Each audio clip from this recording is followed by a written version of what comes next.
ผู้ฟังกำลังให้เกียรติรับฟังสถานีวิทยุเจียงใหม่มหานคร FM 107.25 เมกะเฮิรตซ์อันดับต่อจากนี้ไปเจิญอู้จ๋ากับเมืองกับดีเจคำเพชรเจ้า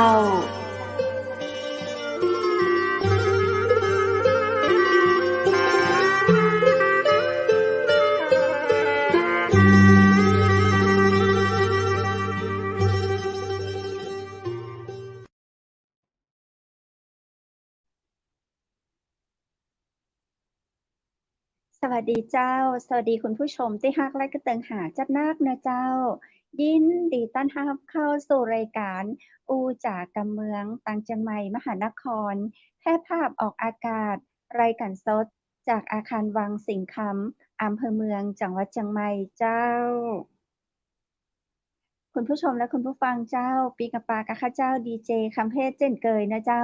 ปาการเวลาดีๆ20:10 นาทีเจ้ามาอู้มาจ๋าไปกันที่นี่นะเจ้าวันนี้เฮาปาการวันศุกร์ที่26เดือนพฤษภาคม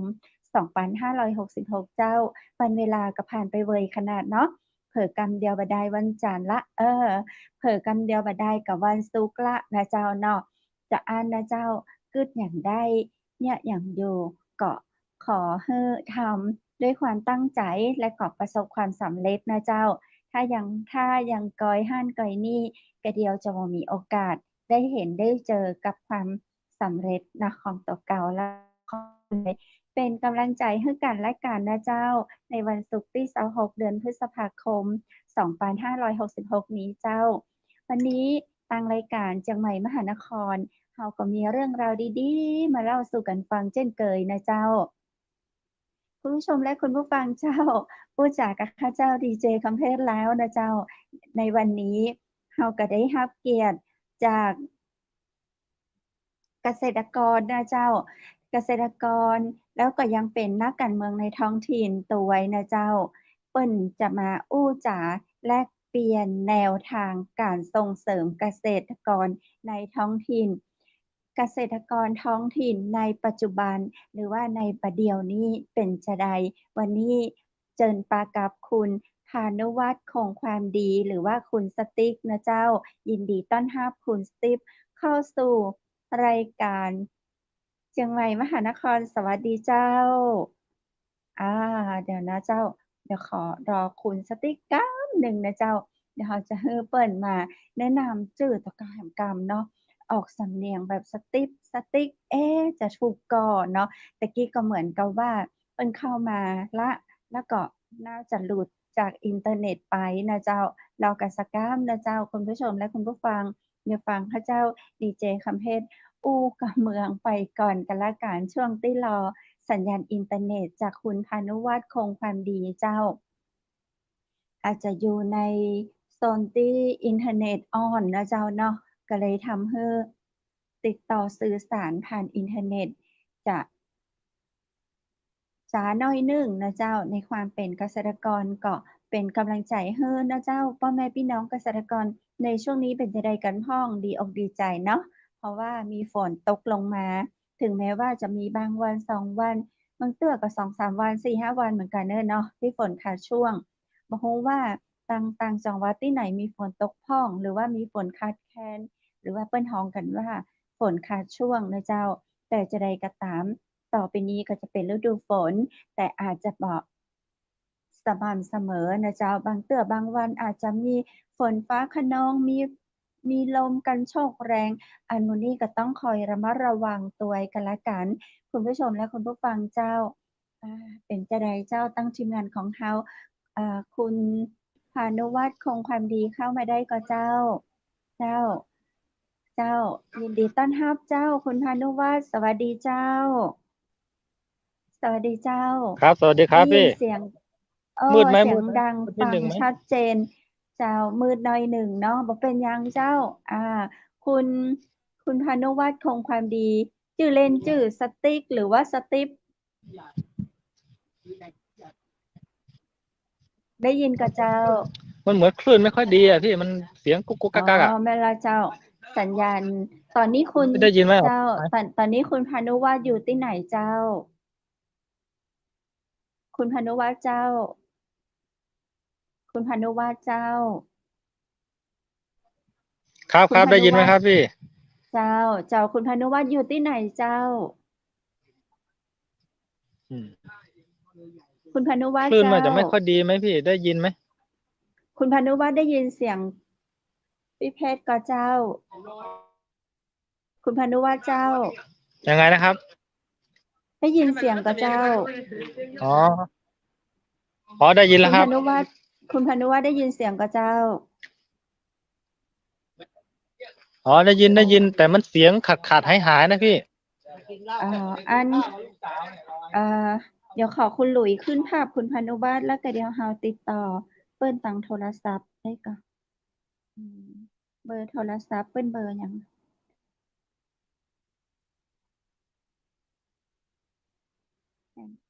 คุณผู้ชมและคุณผู้ฟังนะเจ้า เดี๋ยวเขาเจ้าเสาะหาเบอร์อัน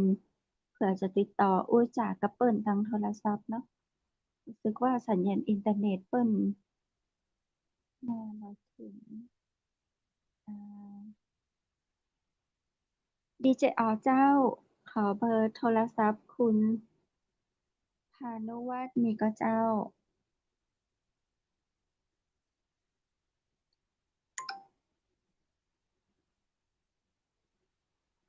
ขอสำหรับคุณผู้ชมและคุณผู้ฟังเนาะ เดี๋ยวขอเป็นเบอร์โทรศัพท์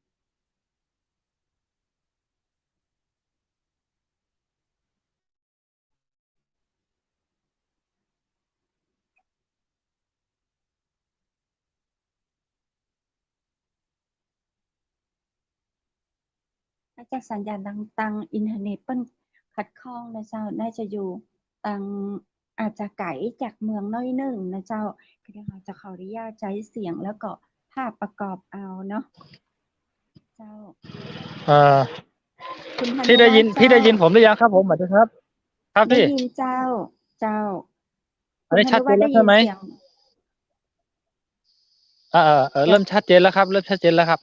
เดี๋ยวขอเบอร์โทรเอาได้ก็เจ้า เดี๋ยวเราอู้ทางโทรศัพท์ดีกว่าเนาะ เพราะว่าบัดเดี๋ยวนี้คือต่า อ๋ งคนก็ต่าอ งอู้แล้วบ่ได้ยินเสียงกันเลย เจ้า ช่วยส่งเบอร์โทรเข้ามาในกลุ่ม VIP ได้ก็เจ้า ฮัลโหลครับ คพุี่ณ ได พ้า ยิ นนุวผมัฒ ยั น์ งค เจ รั้บ? า ได้ยินชัดเจนเจ้า ฮัลโหล คุณพานุวัฒน์ คุณพานุวัฒน์เจ้า อ๋อ ถ้าชัดตรงนี้น่าจะได้อยู่นะพี่ น่าจะได้แล้ว ฮัลโหล ได้ยินเสียงทางนี้ก็เจ้า สวัสดีครับ ได้ยินแล้วครับ ได้ยินแล้วครับ ถ้า ฮัลโห ไล ด้ ค ยิ รั น บ อู้กันเลยเนาะ ตอนนี้คุณพานุวัฒน์อยู่ที่ไหนเจ้า? คุณพานุวัฒน์อยู่ที่ไหนเจ้า?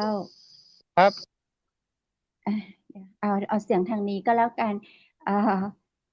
คุยทางโทรศัพท์ก็แล้วกันเนาะ เพราะว่าทางนั้นจะไม่ได้ยินเสียงแล้ว ทางคุณหลุยส์ช่วยเปลี่ยนเป็นภาพโพรไฟล์ก็ได้เนาะ คุณพานุวัฒน์เจ้า คุณพานุวัฒน์ คุณพานุวัฒน์เอาเสียงคุยด้านนี้ก็แล้วกันนะเจ้า คุณพานุวัฒน์อยู่ที่ไหนอะเจ้า? คุณพานุวัฒน์เจ้า เดี๋ยวแป๊บหนึ่ง คุณพานุวัฒน์เจ้า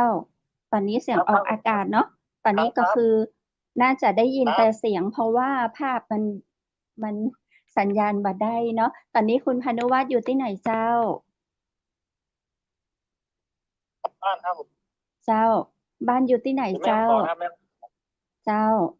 อ๋อ แม่ ฮ่อง ครับ อยู่บ้านที่ไหนเจ้า? อ๋อ แม่ฮ่องสอนครับผม เจ้า อยู่จังหวัดแม่ฮ่องสอน อำเภออะหยังเจ้า? อำเภอแม่เสรียงครับ แม่เสรียงครับผม อำเภอแม่เสลียง ตำบลหยังเจ้า? ตำบลป่าแปครับ ตำบลป่าแปเนาะ ตอนนี้สัญญาณอินเทอร์เน็ตน่าจะขัดข้องเนาะ ภาพบ่ชัดเจน ใช่ เป็นหยัง ก็เดี๋ยวเราอู้กันทางโทรศัพท์นี่ก็ได้นะเจ้า เจ้า ตอนนี้เป็นไดพ้องเจ้า คุณสติ๊ปนะเจ้า คุณสติ๊ป ชื่อเล่นชื่อสติ๊ปเนาะ ครับ เจ้า คุณพานุวัฒน์เค ค ย รับ มาอู้จ๋ากับเราในรายการเชียงใหม่มหานคร เทื่อนี้เทื่อที่ 3 แล้วแม่นบ่เจ้า 2 หรือ 3 นะ น่าจะเทื่อที่ 3 เนาะ เทื่อที่ 2 ครับผม เทื่อที่ 2 เจ้า วัน ครับ นี้ ผม เราจะมาเล่าสู่กันฟังในเรื่องของแนวทางการส่งเสริม เกษตรกรท้องถิ่นในปัจจุบันหรือว่าในบัดเดี๋ยวนี้ เป็นจะได้พ่องเจ้าเกษตรกรในปัจจุบันนี้เจ้า ก็ตอนนี้ก็อย่างที่ผมเคยเล่าให้สู่ฟังแล้วผมทำเรื่องของมูลไส้เดือนเรียนรู้จากแม่โจ้เพื่อที่จะกลับมาพัฒนาบ้านเกิดจังหวัดแม่ฮ่องสอนแล้วก็ล่าสุดที่ผมลงการเมืองเกี่ยวกับสสเขตแม่ฮ่องสอนเพื่อที่จะกลับมาพัฒนาแต่ว่าแพ้เลือกตั้งแต่ว่าไอ้งานส่วนนี้ก็เดินคู่ขนานไปในเรื่องของการทำฟาร์มเลี้ยงไส้เดือนเพื่อที่จะส่งเสริมให้เกษตรกรเรียนรู้เรื่องของสุขภาพนะครับเนาะลดการใช้ยาฆ่าแมลงปุ๋ยเคมียาฆ่าหญ้าอย่างเงี้ยครับ โดยเฉพาะป่าต้นน้ำที่เคยเล่าให้ฟังแล้วก็ทำธุรกิจกาแฟเล็กๆน้อยๆนะครับ เป็นได้พ่องเจ้า ช่วงนี้ฝนตกแล้วเนาะก็น่าจะเริ่มท ใช่ ำเจ้า เจ้าตอนนี้เขาปลูกอะไรอย่างพ่องเจ้า แล้วตอนนี้ที่สวนผมก็ทำเรื่องของบ้านสวนดอยหมอแปรแล้วก็มีการทำฟาร์มไส้เดือน ตอนนี้ก็ยังย้ายกลับมาจากเชียงใหม่ก็ยังไม่ถึงปีนะครับ เจ้า หมายถึงธุรกิจเรื่องของมูลไส้เดือนแล้วก็อยากจะมาอบรมให้กับเกษตรกรในพื้นที่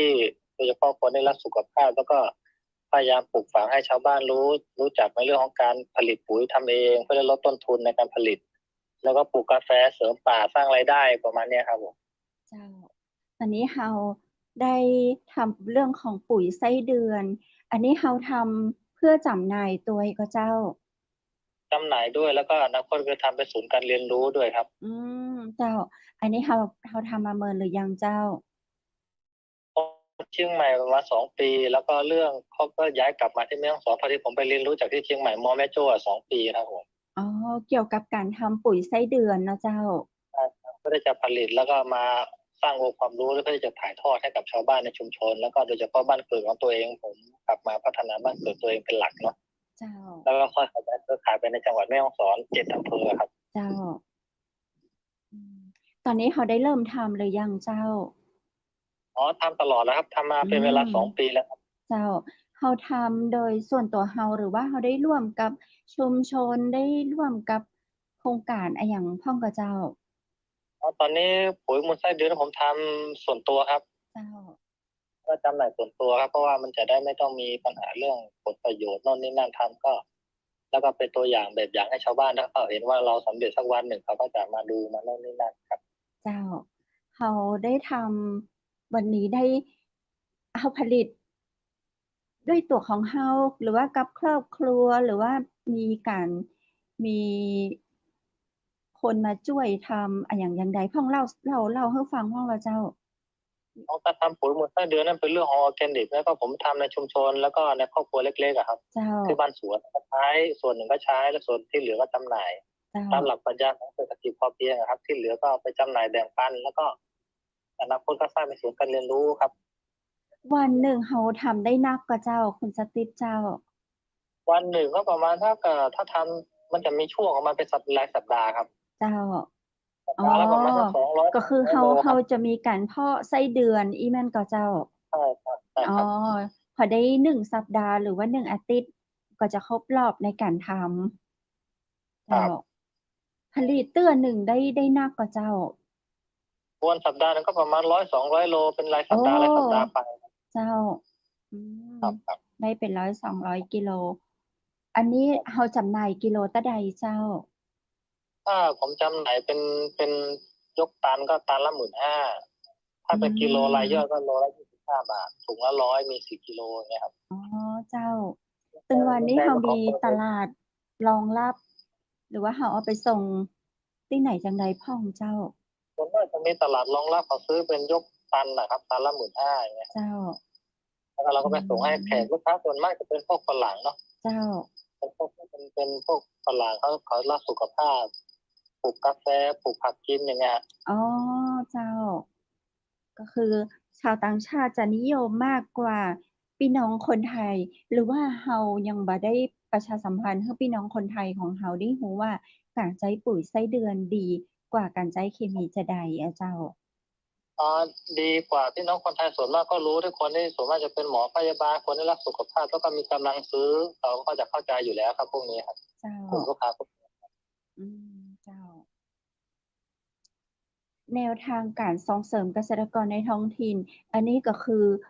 หนึ่งในเรื่องที่เราทำอยู่แม่นก็เจ้า ใช่ครับ ตะกี้ได้ยินว่าในเรามีในเรื่องของการสนับสนุนให้เกษตรกรในด้านใดแหมก็เจ้านอกจากการทำปุ๋ยไส้เดือนแล้ว ก็สนับสนุนในเรื่องของการลดต้นทุนการลดป่าทำลายป่าแล้วลดอะไรกันเรียกว่าอะไรคือแบบรักษาป่าต้นน้ำเจ้า อย่างน้อยก็ปลูกไว้กินเองที่เหลือเกษตรกรส่วนมากก็เกษตรพืชเชิงเดี่ยวนะก็เลยลดตัวนี้มาปลูกกาแฟอะโวคาโดโอ้ ลูกนี้ก็จะทำเป็นการสร้างป่าไปในตัวแหละครับเจ้า อันนี้ก็คือเขาทำเป็นสวนป่าแม่นก็เจ้า ใช่ครับในลักษก็ณะจะใดมีโอกาสก็เจ้า สร้างในลักษณะก็สร้างเป็นที่พื้นที่ส่วนตัวแต่ว่าทุกคนก็มาได้มาเรียนรู้ได้แล้วก็เป็นที่ทำนา อืม ก็เจ้า ปลูกกาแฟผสมเข้าไปฮะอืม ทำเป็นอันแบบเกษตรเรียนรู้ไปตัวอีนะเจ้า เจ้า ใช่ครับคือเข้าไปเรียนรู้แล้วก็เข้าไปแอวได้ก็เจ้า ถ้าจะคือส่วนมากลูกค้าเขาอยากจะมาเที่ยวทีนี้ผมไม่อยากจะทำไปเชิงธุรกิจอืแล้วก็มีม กำไรแล้วก็หารายได้หรือไม่ก็คือผมอยากจะแบ่งปันมากกว่านะคือถ้าสมมติถ้าท่านไหนที่อยากรักธรรมชาติจริงๆก็มาเที่ยวได้นนก็เตรียมโน่นนี่นั่นมาคือแล้วสโลแกนก็คือว่าคือถ้านักขยะมาท่านก็เอากลับไปด้วยอย่ามาทิ้งขยะให้เราอย่างเงี้ยเจ้า แต่ค่าใช้จ่ายเราก็ไม่ได้เก็บอะไรมาก เจ้า เจ้า มีคนไปแอวหรือว่าคนที่เข้าไปเรียนรู้เพิ่งหรือยังเจ้า ออสเตรเลียก็มาส่วนมากฝรั่งอืเขาจะชอบธรรมม ชาติเจ้า เขามาเที่ยวไม่กี่วันที่ผ่านมาก็มาเที่ยวแต่ผมไม่ได้โปรโมทไม่ได้อะไรคือเราอยากอยู่แบบไม่วุ่นวายอะครับเจ้า เจ้า ตีเปิ้นมาแอวนี้เขาได้ถามเปิ้นกับเจ้าว่าเปิ้นเปิงใจก่อและเปิ้นเปิงใจอันอย่างยังใดอาเจ้า อ๋อส่วนมากฝรั่งเขาชอบอยู่แล้วครับธรรมชาติมีต้นไม้เยอะๆอย่างเงี้ยมีเจ้า กาแฟ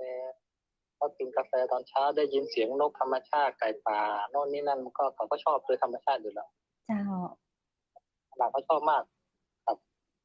เจ้า ต้นไม้ที่เขาปลูกนี้ออกผลพ่องหรือยังเจ้า หรืออ๋อว่าก็หาเก็บเริ่มปลูก ขายเก็บขายมาได้4-5 ปีแล้วครับเพราะว่าผมมีแบรนด์กาแฟเป็นของตัวเองนะกาแฟดอยหมอแปรนะเป็นจุดขาย ส่วนมูลไส้เดือนแล้วก็ขยายแล้วก็มาสร้างศูนย์เรียนรู้ต่อไปครับอืเจ้า กาแฟดอยหมอแปรนี่เราปลูกเองคั่วเองใช่ครับเจ้าครับอืมคั่วเนี่ยถ้าเกิดลูกค้าสั่งปริมาณเยอะๆผมก็จะสั่งคั่วที่เชียงใหม่ที่มชด้วยครับเจ้าเพราะที่นี่เราไม่มีเครื่องคั่วแต่เราคั่วนี่คือคั่วในสวนแล้วก็แบบมาลองเรียนรู้กันอะไรประมาณนี้ครับเป็นการเรียนรู้มากกว่าอืแต่มถ้าจะขายแบบให้ลูกค้าก็เป็นต้องเป็นมาตรฐานและสั่งคั่วที่มชที่เชียงใหม่ครับเจ้าอืม กระเดียวเนอร์คุณสติปเจ้า เพราะว่าอู้ผ่าน อันนี้ก็อู้ผ่านทางไลน์สัญญาณก็มาโอเค เดี๋ยวคุณสติปลองเข้าไปในสตูดิโอของเชียงใหม่มหานครแหมกำเนาะเผื่อจะได้เนาะถ้าไม่ได้จะได้กระเดียวจะส่งไปให้ตังนี้เนาะเจ้า ลองเข้าไปตังสตรีมของเชียงใหม่มหานครแหมกำนะเจ้า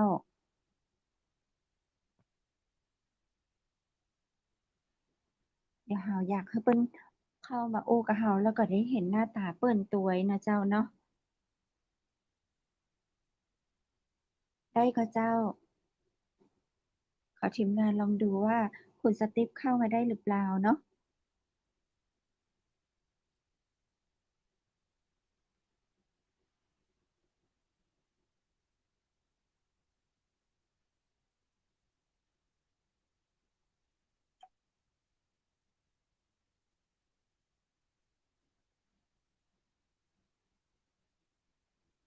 ทีมงานของเฮาลองฮับ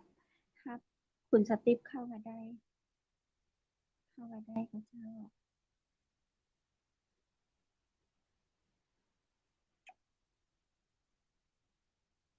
เปิ้นบอกว่ากำลังเข้ามาเจ้าคุณผู้ชมเนาะอยากคือ คุณผู้ชมได้เห็นหน้าค่าตาตัวเนาะเกษตรกรจากตำบลปาแปะนะเจ้าอำเภอแม่เสลียงจังหวัดแม่ฮ่องสอนนี้เปิดมาผู้จากกำเฮาในเรื่องของแนวการส่งเสริมเกษตรกรในท้องถิ่นในปัจจุบันนี้นะเจ้าหลังจากฝนตกลงมา เจ้ากับการที่ทำปุ๋ยไส้เดือนเนาะกับชุมชนแล้วก็จำหน่ายอาทิตย์หนึ่งก็โอ้ได้นักเหมือนกันเนาะได้เป็น100-200 กิโลนะเจ้าไผ่ตี้อยากได้ปุ๋ยไส้เดือนเจ้าดูแลสุขภาพก็เดี๋ยวก็จะได้ทักทายเปิ้ลนะเจ้าสั่งซื้อเนาะหรือว่าสนใจในการเรียนรู้ที่เขาจะเอาไปทำเองก็ได้ก็แจ้งมาว่ากำลังเข้านะเนาะเดี๋ยวขอทีมงานของเราไม่ได้ครับอ่าสัญญาณน่าจะได้เนาะอืม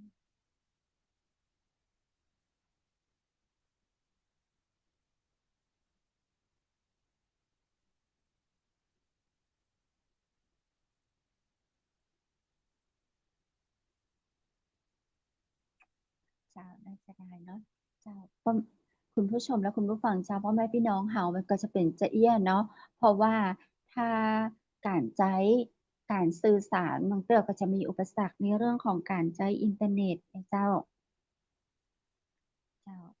ขึ้นหายครับอันเดี๋ยวเขาจวนเปิ่นอูจ่าตังอันเสียงไปก็ได้เนาะ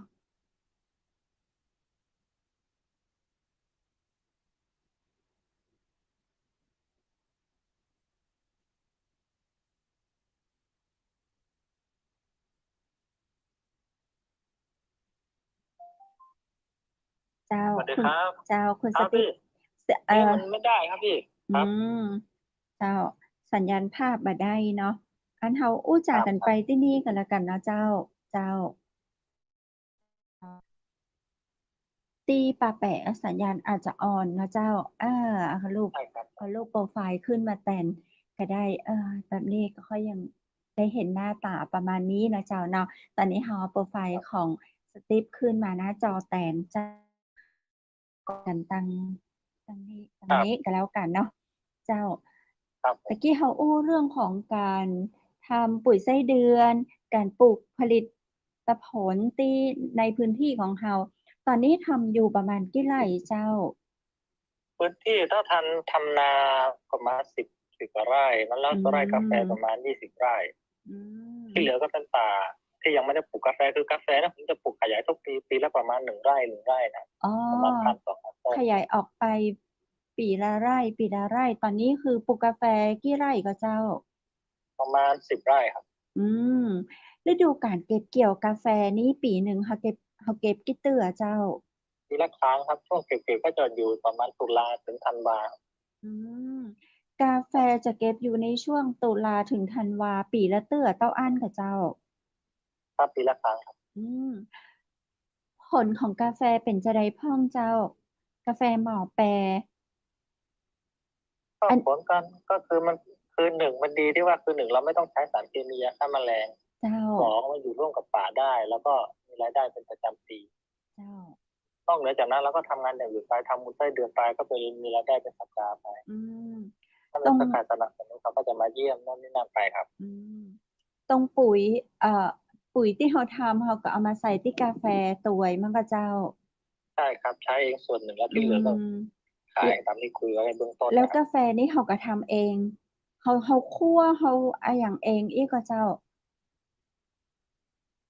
เพราะกาแฟผมก็คั่วเองด้วยครับอย่างที่เรียนให้ทราบว่าคือกาแฟของเราเนี่ยมันมีไม่เยอะเจ้าเป็นออร์แกนิกก็มีไม่เยอะการตลาดเราจะทำขยายขนาดใหญ่ก็ไม่ได้ก็เลยทำเป็นสูตรการเรียนรู้มากกว่าเจ้าแล้วถ้าเหลือก็เราก็กินกาแฟทุกวันด้วยแล้วก็มากินเองด้วยครับส่วน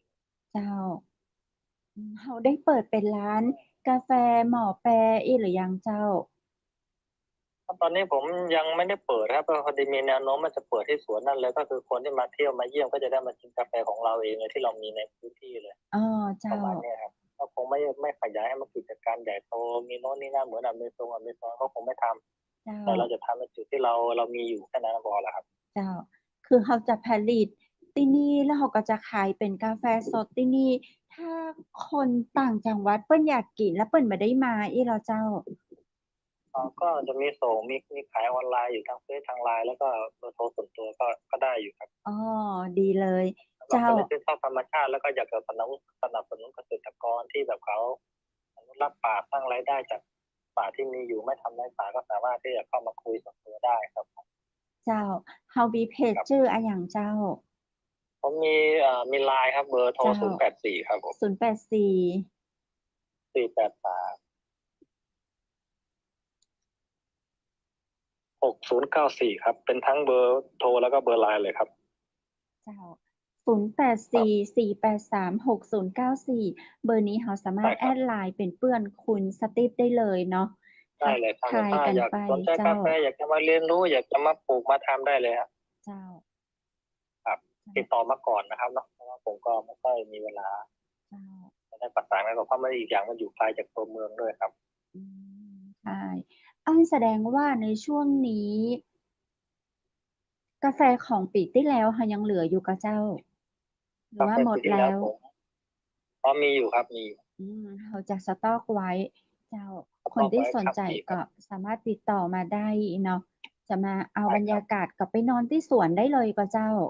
ได้ครับค่าใช้จ่ายผมไม่เก็บแต่ว่ามานอนกลางเต็นท์โน่นนี่นั่นแต่อืว่าจะมทำในเชิงของบริจาคมากกว่าช่วยเหลือเด็กยากจนการศึกษาอย่างเงี้ยครับเจ้าจะให้เท่าไหร่ก็แล้วแต่เราไม่ได้ฟิกอืเพราะเราไม่ได้ทำเป็นมธุรกิจเนาะเจ้าอยากจะให้เขามาสัมผัสชีวิตของเราจริงๆอย่างเงี้ยอืครับเจ้าเขาอยู่ครับที่หมู่บ้านป่าแปะเลยมันก็เจ้า หมู่บ้านท่าไม้ใต้ครับผมหมู่บ้านหากไม้ใต้ตำบลป่าแปะอำเภอแม่เสลียงจังหวัดแม่ฮ่องสอนตอนนี้บ้านใช่ครับหากไม้ใต้เป็นไดพ่องเจ้าบ้านท่าไม้ใต้ทุกอย่างก็ชาวบ้านก็ปกตินะส่วนมากก็ทำเกษตรกรก็อยากให้ราคาพืชผลเกษตรก็ฝากถึงรัฐบาลด้วยอะไรเงี้ยเขาก็เจ้ามีคนหลายคนเข้ามาถามว่าอยากให้พืชราคาพืชผลพยายามทำเนาะเจ้าในส่วนที่เป็นแค่นี้มันยังไม่พอมันก็ต้องมีพืชอย่างอื่นอีกนะอืนอกจากกาแฟมอย่างเงี้ยครับเจ้าแต่กี้ได้ยินว่าอยากฝากถึงรัฐบาลอยากจะฝากถึงรัฐบาลชุดเดิมหรือว่าชุดใหม่อยากฝากจะได้รัฐบาลเจิญเจ้าชุดไหนก็ได้ครับที่มาใหม่อ่ะคือมันเราไม่ได้เลือกไว้ประชาธิปไตยปฏิรูปปฏิกันเราก็อยากฝากถ้าเราเป็นรัฐบาลก็ทำเศรษฐกิจให้ดีพืชผลราคาพืชผลเศรษฐกิจให้ดีเพราะว่าแม่ฮ่องสอนเนี่ยเกือบ100%เป็นเกษตรกรนะเราเจ้าก็ส่งลูกหลานเรียนเหมือนกันอย่างเงี้ยอืมจะพยายามผลักดันแม่ฮ่องสอนให้สู่ระดับ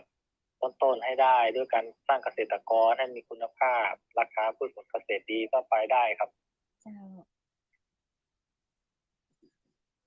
บ้านหากไม้ใต้ตอนนี้ฝนเป็นไดพ่องเจ้า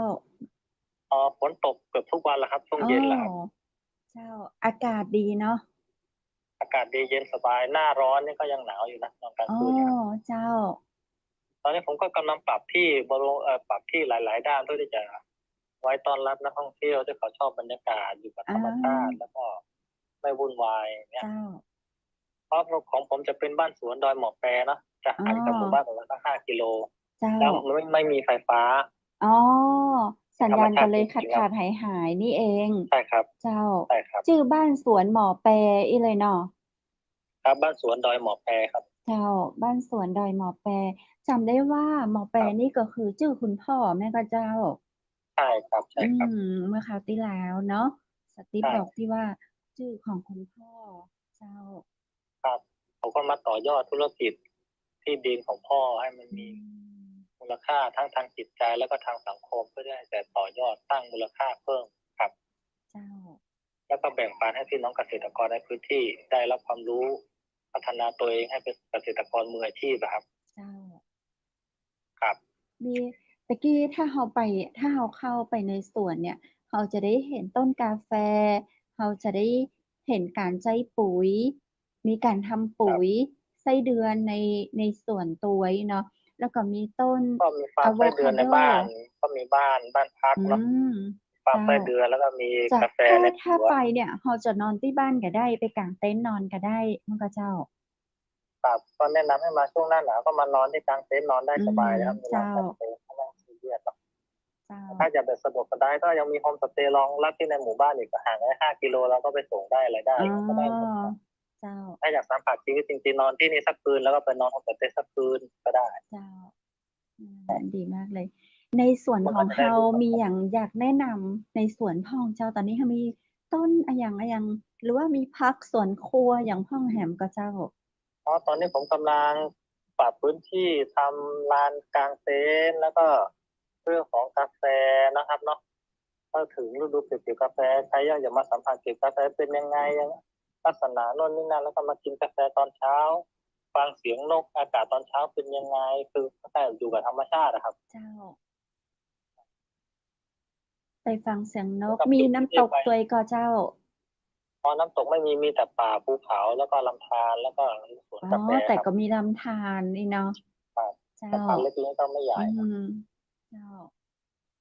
อืม น่าสนใจ น่าสนใจ ส่วนมากคือจะเป็นลักษณะของการสัมผัสธรรมชาติคือคล้ายๆแบบธรรมชาติบำบัดนะอย่างผมอยู่มันไม่มีไฟฟ้าใช้ผมก็นอนตื่นสายก็ เจ้า แล้วเราก็กินกาแฟนกมันก็มาหาแล้วบินมา เจ้า เกาะต้นไม้อยู่ข้างบนเรา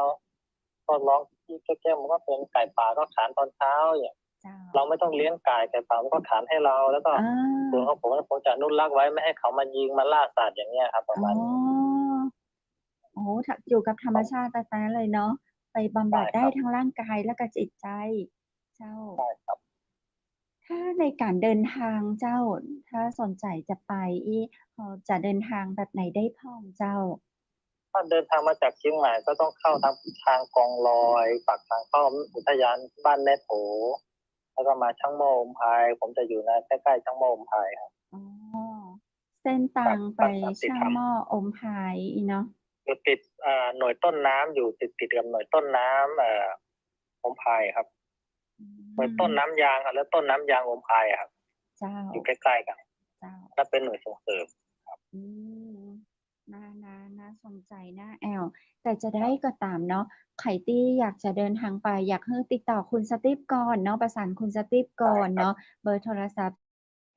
4836094 ติดต่อสอบ ครั ถา บ ม ผม ได้เผื่อจะได้เนาะ คุณสตีฟอาจจะแนะนำในเรื่องของการเดินทางเนาะ เพิ่มความสะดวกให้มากยิ่งขึ้น ครับ เจ้า รถเก๋งก็มาได้แล้วครับ ตอนนี้ถนนลาดยางผ่านสวนผม กำลังจะ ค ถา รับ มพอ รถ ดี เก๋ง ว่า มาร ถ ได้ หยังไปได้พ้อง รถ เจ้า ไปได้หมดเลยครับ อื ช่วงห ม น้าหนาวหน้าฝนมาได้ตลอดทางเลย อ๋อ รถ เจ้ เก๋งมาได้สบาย เจ้า ครับ แต่เราบ่มีไฟฟ้า แค่ไม่มีไฟฟ้า แต่ว่าเราก็มีใช้โซ สัญ ลาร์เซลล์สำรองโน่นนี่นั่นไป อ๋อ ครับ ถ้ามากันไม่เยอะไม่กี่คนก็สำรองได้ ถ้ามากัน อ๋ เยอะก็ต้องแจ้งมา อ ก่อน เราจะได้เตรียมโน่นนี่นั่นให้ครับ อ๋อ อย่างน้อยก็ความสะดวกสบายความสว่างตอนกลางคืนเนาะมันต้อง เจ้า ใช้โซลาร์เซลล์ครับ อืม เจ้า อื ครับ ม ก็อยากจะให้ทีมงานทาง VIP เชียงใหม่มาสัมผัสบรรยากาศสักครั้งหนึ่งแล้ว เจ้ ก็จะได้ า ไปบอกเล่าให้พี่น้อ ใงได้ ช่ เข้า ๆ เจ้า น่าสนใจมาก ต้องไปเจ้า ต้องไป ครับ จะ ฟัง ได้ แล้ว สัมผัสบรรยากาศแล้วไปเล่าสู่กันฟังได้ว่า อ๋อ เป็นอย่างนี้จริงๆ ไม่ใช่ว่า มัน ใช่ อย่างนี้ ต้ นะ อง อ ไป ย่างเงี้ สั ย มผัส คื จ อมันพูด ริง ยากอะการ ๆ ที่ เจ้า เราไม่ได้สัมผัสหรือไม่ได้อ ต้ ยู่ อง ใน ให้เห็น ส ภ ถาน า ที่ พของจริงเนาะ อื ครับ ม ผมเองก็ไม่อยากได้โพรโมตให้เป็นธุรกิจใหญ่โต เพราะถ้ามันใหญ่โตแล้วมันวุ่นวายผมก็ไม่ชอบ เจ้า ส่วนตัวผมก็อยู่กับครอบครัวด้วยอะไรด้วย เจ้า ก็อย่างเงี้ย แต่ก็ ไม่ ถือ ชอ ว่า บ เป็ คน วาม กา วุ่ ร น แบ่ วาง ย ปันเนาะ กับสิ ค่ ง รับ ธรรมชาติที่สวย ๆ ที่เรามี ครับ ก็แบ่งปันให้คนที่เขาชอบ แนวเดียวกันกับเราเนี่ยได้มาสั ค ม รับ ผัส ใช่ เจ้า บางคนน่ะอยากกินเหล้ากินเบียร์เราก็ไม่มีจำหน่าย แล้วก็เอามาเองเท่าที่กินได้อะไรให้เราก็ อันนั้นก็แล้วแต่นะครับ อ เจ ยา ้า กจิบไวน์แบบบรรยากาศเย็นๆกินแล้วก็กินส่วนตัวก็กินกับครอบครัวกินกับเพื่อนพรรคพวกก็แล้วแต่เขา เราก็ แต่ว่าเราไม่ได้จำหน่ายนะ เจ้า ครับ อืม น่าสนใจ เจ้า ครับ คุณสตีฟอยากฝากหยังถึงคุณผู้ชมและคุณผู้ฟังเจ้า? ครับ ก็อยากจะฝากว่า ถ้ามีโอกาสสักครั้งหนึ่งในชีวิต ใครที่ยังไม่เคยมาแม่ฮ่องสอนก็มาที่ดอยหมอแปจะได้สัมผัสบรรยากาศกับธรรมชาติจริง ๆ ว่ามันเป็นอย่างนี้ คือผมก็อธิบายยากอะนะ เจ้า อยู่ตรงนี้ ผมก็เคยไปสอนในเมืองใหญ่ ๆ ว่าบางทีเราก็เบื่อนะ ทำงานเยอะ ๆ มันก็เบื่อแล้วก็อยากรีแลกซ์ มาพักสักวัน 2 วันแล้วก็กลับไป ก็จะได้มีแบบ restart เครื่องใหม่อะไรประมาณเนี้ยครับ เจ้า รับพลังเสริมจากธรรมชาติแล้วก็ มันก็มีอะครับ คนเรามันทำงานเหนื่อย ๆ มันก็อยากพักผ่อนอะนะ ใช่ เหมือนเราได้ไปชาร์จ ครับ เนาะ ชาร์จแบตแล้วก็ กลับมา restart ใหม่ ประมาณเนี้ยครับ ดีมากเลย แล้ว สน ก็ ใจ ฝากประมาณนี้ครับ เจ้า ไว้เดี๋ยวเรามีโอกาสเนาะ เราจะไปเก็บภาพสวย ๆ เอามาฝากคุณผู้ชม คุณผู้ ครั ฟั บ งได้เห็นของจริง ๆ กันเลยเนาะ ค เจ้า รับ วันนี้น่าเสียดายสัญญาณมันบ่ค่อยดีตัวยเนาะเจ้า ก็ใช่ครับเจ้าได้ฟังเป็นคุณหน้าฝนสตีฟด้วยเนาะมาเล่าให้ฟังโดยประมาณหนึ่งนะเจ้าแต่รับตาก็มครับองเห็นนะเจ้ามองเห็นว่าอุ้ยมีสวนงามๆอยู่บนดอยมีธรรมชาติดีๆให้เราได้สัมผัสเจ้ามีครับเอาไว้ถ้าเอาไปหน้าหนาวให้ได้ไปช่วยเก็บกาแฟตัวไว้เนาะเจ้าครับได้ก็เลือกเอามาก็อยากไปคั่วได้เอามาสัมผัสอีกกิน ครับ เจ้าก็ประมาณช่วงหน้าหนาวอาจจะได้ขึ้นบ้านใหม่แถวบ้านสวนก็อยากจะเชิญทีมงานเดี๋ยวจะแจ้งไว้อีกทีหนึ่งแล้วกันนะครับยินดีเจ้ายินดีเจ้านักครับเลยเจ้ายินดีนะครับผมเจ้าเอาไว้เดี๋ยวหน้าหนาวเราไปเจอของจริงกันแหมนะเจ้าแต่ถ้าครับครับวันไหนที่คุณสตีฟมีเวลาเนาะมีเวลาแล้วก็มีเรื่องราวอยากจะมาเล่าสู่กันฟังตังเชียงใหม่มหานครก็ตักเข้ามาได้เนอะเจ้าตังรายการเฮายินดีครับ เจ้านักเลยเจ้าถ้าเป็นรายการช่วงกลางวันก็น่าจะยิ่งดีเพราะว่าผมจะได้ให้เห็นบรรยากาศแบบสดๆเลยสักอ๋อสักครั้งหนึ่งอย่างเงี้ยครับเจ้าแต่กลางคืนนี่คือถ้าเราออกรายการกลางคืนมันไม่มืเห็นภาพดเนาะแม่บางทีละเจ้า คุณผู้ชมที่เข้ามาเขาจะอ่เห็นเป็นยังไง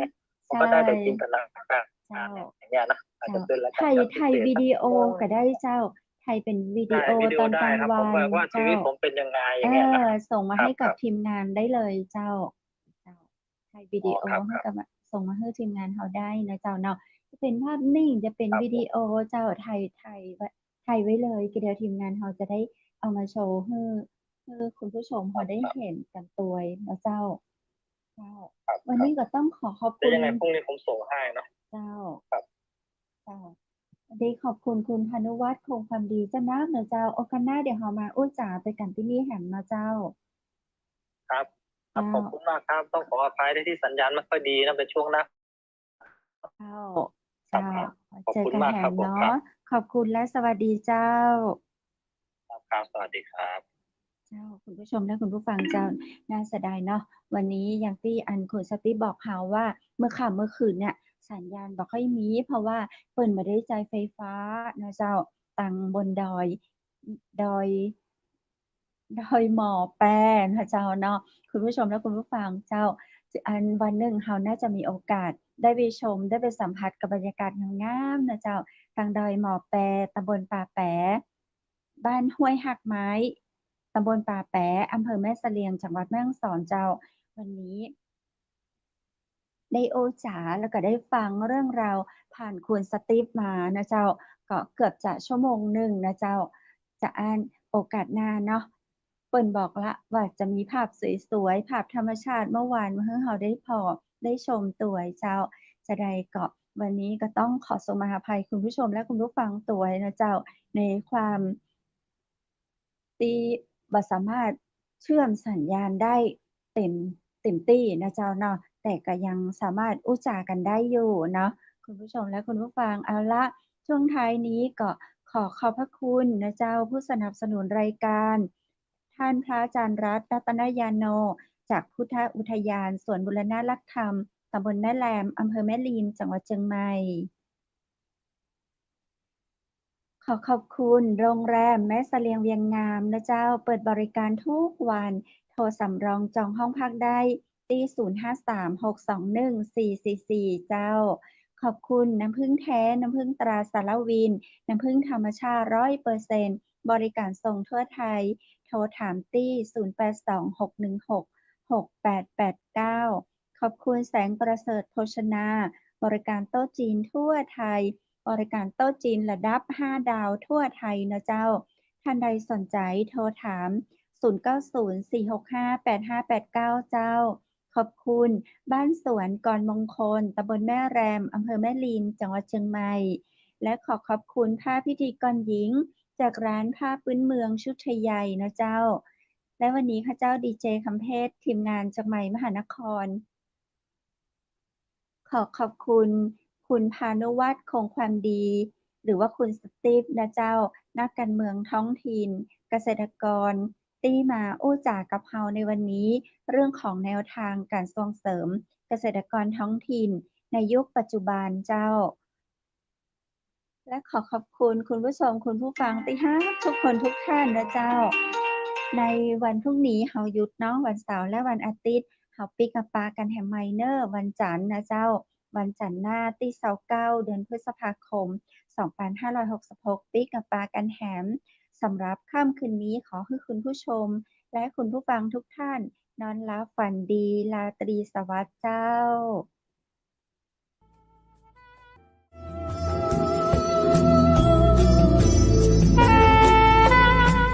ดอยสุเทพเป็นสี ประเพณีเป็นสง่า บุพชาติล้วนงามตา นามล้ำค่านครพิงค์สถานีวิทยุเจียงใหม่มหานคร FM 107.25 เมกะเฮิรตซ์ขอส่งเสริมการท่องเที่ยวทุกมิติเจ้า